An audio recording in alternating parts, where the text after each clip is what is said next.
Iran Israel యుద్ధం ట్రంప్ని చావుదెబ్బ కొట్టింది. ఎంతలా అంటే ట్రంప్ని చంపేద్దామా అని అమెరికన్లు ఆగ్రహానికి గురయ్యేంత. నిన్న ట్రంప్ హిల్టన్ అనేటువంటి ఒక హోటల్లో ఆయన ప్రెస్ కాన్ఫరెన్స్లో he's about to attend a press conference and he's having some delegates. ఆయన దగ్గర కొంతమంది డెలిగేట్స్ ఉన్నారు. డిన్నర్ జరుగుతోంది హిల్టన్ హోటల్లో. సో అక్కడ పెద్ద మొత్తంలో చాలామంది డెలిగేట్స్ ఉన్నప్పటికీ ఒక ఆఘాంతకుడు ఎవరు తెలియదు కానీ వచ్చి ఒక్కసారిగా ఫైరింగ్ చేయడం మొదలుపెట్టాడు.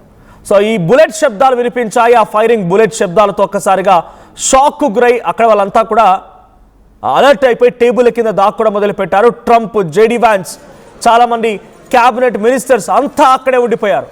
కానీ ఏం జరిగిందో ఎవరికి అర్థం కాలేదు.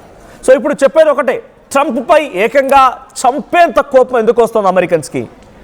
ట్రంప్ అనవసరంగా ఇరాన్ ఇజ్రాయెల్ యుద్ధం అని చెప్పి, రష్యా ఉక్రెయిన్ యుద్ధం అని చెప్పి, ఇండియా పాకిస్తాన్ యుద్ధం అని చెప్పి అమెరికాని బూచిగా చూపించి అమెరికా దేశాన్ని వాడుకుంటూ, అమెరికా ఆర్థిక స్థితిగతులను వాడుకుంటూ ఆయన అహంకారాన్ని, ఆయన యొక్క అహంభావాన్ని తీర్చుకునే ప్రయత్నం చేస్తున్నాడనేది అమెరికన్ సిటిజన్స్ చాలా బలంగా నమ్ముతున్నమాట.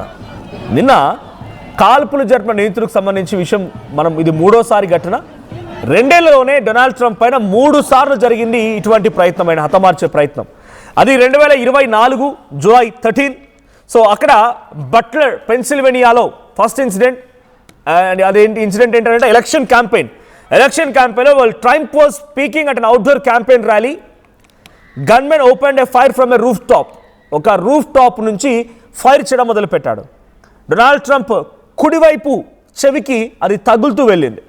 సో దాంట్లో చాలా తీవ్రంగా ఆయన మొహం పైన రక్తం చిమ్మడంతో వెంటనే అక్కడి నుంచి ఇమీడియట్ సర్వీస్లో భాగంగా ఆయన తరలించే ప్రయత్నం చేశారు. This is the first incident మీరు చూస్తున్నారు. సో ఫస్ట్ విజువల్లో మీరు చూస్తుంది ఫస్ట్ ఇన్సిడెంట్.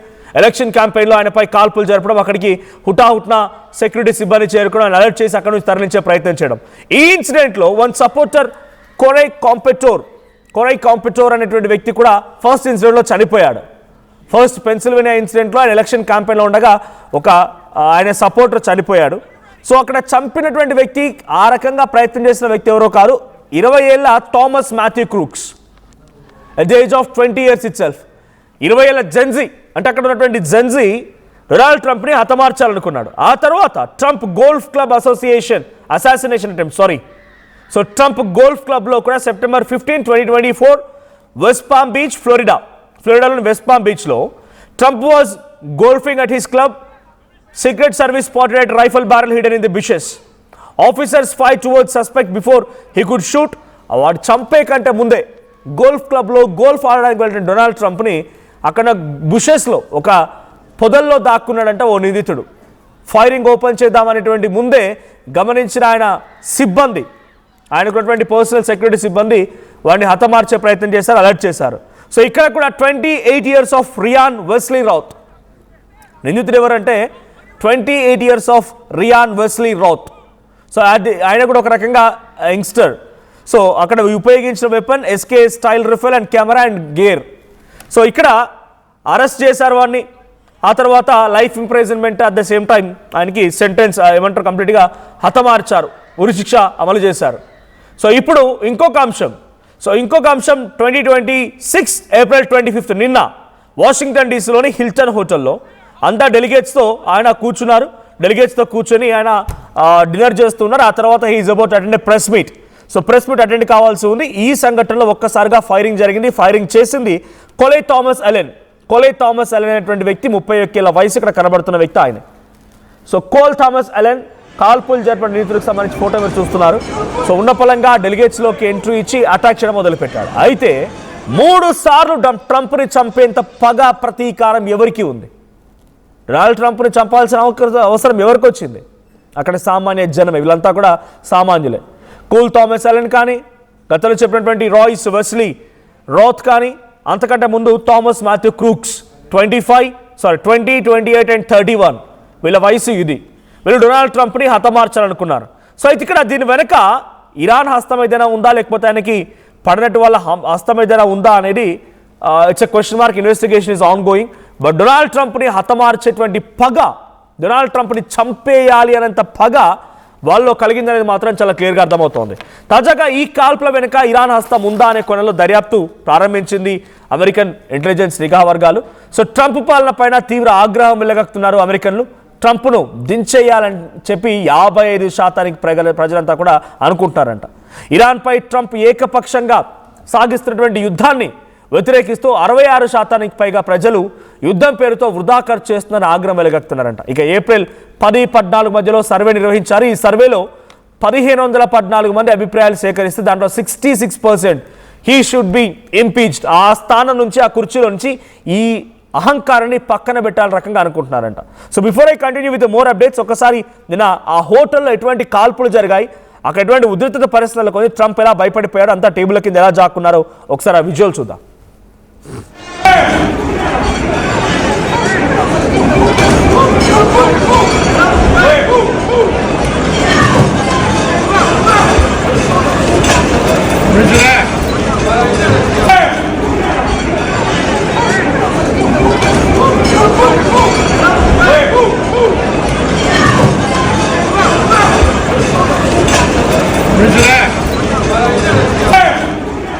ట్వంటీ 2024 రెండు సార్లు 2026లో నిన్న జరిగింది.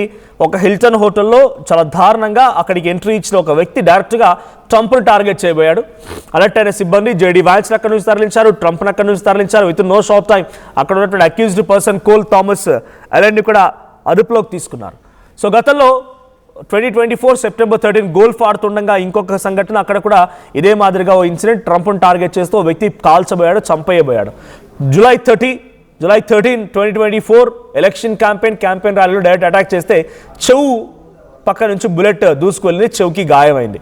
సో ఈ వరుస ఇన్సిడెంట్లు డొనాల్డ్ ట్రంప్ పైన ఆగ్రహాన్ని గురి చేస్తున్నాయి. సో నేను చెప్తున్నటువంటి ఈ లేటెస్ట్ న్యూస్లో ఇంకొక బిగ్గెస్ట్ ఇన్ఫర్మేషన్ ఏంటంటే, ట్రంప్ పరిపాలన పైన అక్కడ లోకల్గా ఒక సర్వే జరిగింది అమెరికన్ సిటిజన్స్తో. ఆల్మోస్ట్ ఆల్ సుమారుగా శాంపిల్ కలెక్షన్ ఎంత అంటే సుమారుగా 1514 మందిని శాంపిల్ కలెక్ట్ చేసి దాంట్లో 66% డొనాల్డ్ ట్రంప్ని తొలగించాలనే స్థానం నుంచి ఆయన అహంకారి రోడ్లపైకి చూడండి, రోడ్లపైకి వచ్చి ట్రంప్కు వ్యతిరేకంగా ఏ రకంగా నినాదాలు కొనసాగుతున్నాయో నేను మీకు ఫుల్ విజువల్ చూపించే ప్రయత్నం చేస్తాను. సో రోడ్లపైకి వచ్చి నినాదాలు చేసిన విజువల్ చూస్తున్నారు. Donald Trump go back, no kings అనేటువంటి ఒక బోర్డు ప్లకార్డ్ని పట్టుకొని వారంతా ఆందోళన వ్యక్తం చేస్తున్నారు. California, Florida, Washington DC, New York, ఎక్కడ చూసినా నినాదాలు కొనసాగుతూనే ఉన్నాయి. సో ఒకసారి విజువల్ చూపిస్తాను మీకు అది. సో ఆ 4th విజువల్ మీరు గమనించండి. డొనాల్డ్ ట్రంప్కి వ్యతిరేకంగా నో కింగ్స్ అనే పేరిట వాళ్ళంతా ర్యాలీ చేస్తున్నారు. డొనాల్డ్ ట్రంప్కి అగేన్స్ట్గా వారంతా నినాదాలు చేస్తున్నారు. ఆయన ఆ స్థానం నుంచి వెళ్ళిపోవాలని చెప్పి ఆందోళన వ్యక్తం చేస్తున్నారు. ఇరాన్ ఇజ్రాయెల్ కొట్టుకుంటూ ఉంటే మధ్యలో నువ్వెవడివే అక్కడికి వెళ్ళడానికి, అక్కడికి వెళ్ళి నువ్వెంత నీ ఏకపక్ష నిర్ణయంతో ఇరాన్పై యుద్ధం చేయడానికి, అమెరికాని ఫైనాన్షియల్గా కొలాప్స్ చేసి అమెరికా స్థితిగతుల మొత్తాన్ని దిగజార్చడమే నీ పిచ్చి ఆలోచన అంటూ అమెరికన్ సిటిజన్స్ మొత్తం కూడా వాళ్ళంతా ఆందోళన వ్యక్తం చేస్తున్నారు. గతంలో సిటిజన్షిప్, బర్త్రైట్ సిటిజన్షిప్ అని రకరకాల ఇంకా నిర్ణయాలు తీసుకున్నప్పుడు ఆయన ఏడాది పరిపాలన పూర్తవక మునిపే కాలిఫోర్నియా, లాస్ ఏంజలస్ ప్రాంతాల్లో డొనాల్డ్ ట్రంప్కి ఏకంగా డైరెక్ట్గా చాలా తీవ్రమైన వ్యతిరేకత ఎదురైంది. అక్కడ కూడా కస్టమ్స్ ఆఫీసర్స్ని ఇంటికి పంపించి అందరిలోకి పంపించి తనిఖీలు చేయించి వీసా, పాస్పోర్ట్లు ఇన్వెస్టిగేషన్ చేయించి ఆ తర్వాత అక్కడికి వచ్చినటువంటి పబ్లిక్ని హెరాస్ చేయించి వాళ్ళని పరిగెత్తించి నేషనల్ గార్డ్స్ చేత వాళ్ళని అటాక్ చేయించి కొట్టి దారుణాన్ని దమనకాండం సృష్టించారు అక్కడ ఆయన. ఒకటా రెండా వరుసగా. తర్వాత వెనిజువేలాపై అటాక్, వెనిజువేలా ప్రధాని కిడ్నాప్ చేయడం, గ్రీన్లాండ్ని స్వాధీనపరచుకోవడం, ఇరాన్ పైన ఈ రకమైన యుద్ధాలకు పిలుపునివ్వడం, ఇలా ప్రతి సంఘటన కూడా కొంత భయభ్రాంతులకు గురి చేస్తోంది.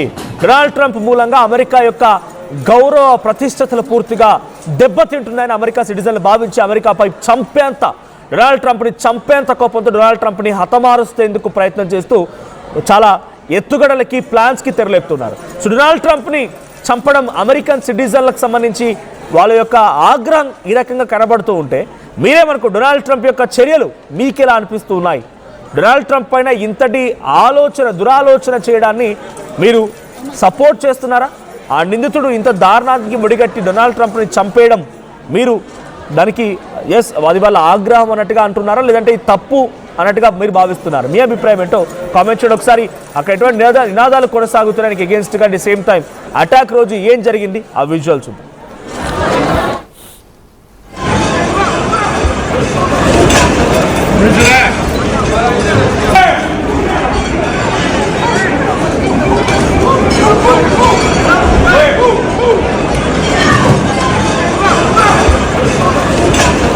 Roger that.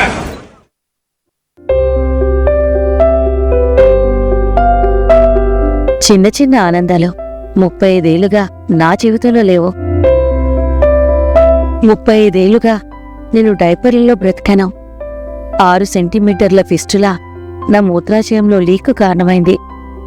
ఎవరూ నాకు సహాయం చేయలేకపోయారు. ఏఐఎన్యూలో వైద్యులను కలిసే వరకు. అక్కడ వారు రోబోటిక్ శస్త్రచికిత్సతో నాకు పరిష్కారం ఇచ్చారు. వారు నా ఆత్మవిశ్వాసాన్ని కూడా తిరిగిచ్చారు. Precision Care makes it possible. The Center for Robotic Surgery at AINU. At KL, experience what it feels like to be a true engineer. KL deemed to be university.